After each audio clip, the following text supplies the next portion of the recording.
Well, this blind hog found a problem. We've got a couple of Genie garage door openers, and these are ones with the screw.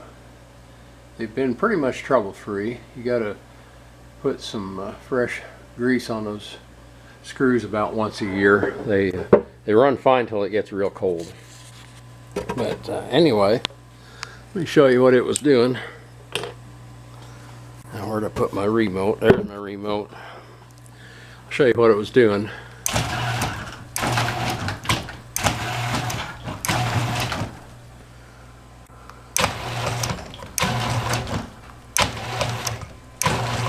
This is what it was doing. It would start and back up, start and back up. And I wrongly assumed that there are two rheostats to control how much pressure it'll push with going down and coming up. I assumed they just need to be moved back and forth a few times, and I worked with those. No change. Those little rheostats are, let's see here, I didn't bring my flashlight with me. Those little rheostats are on a circuit board over there, and anyway, they made no difference. But when I took this off, I took this cover off, this little piece fell out, and I didn't know what it was.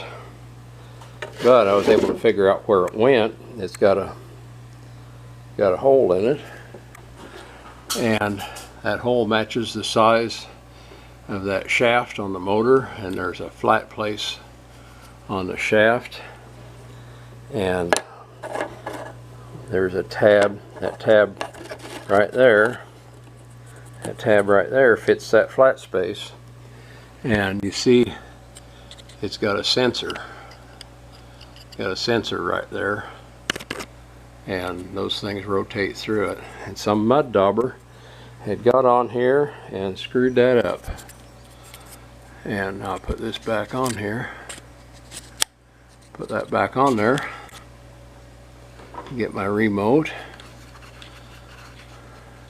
And now she works. I can stop it, bring it back, run her all the way down. I can pull that little sensor off. There we go. Goes all the way down. Goes all the way up. Pull that little sensor off of there, or pull that thing, pull that deal off of the end of the shaft, so it doesn't go through the sensor, and that thing won't work. So if you have a Genie garage door opener and you live where there are mud daubers and your thing quits, pull that cover off and see if the mud dauber has jammed that baby up. A pretty quick and easy fix.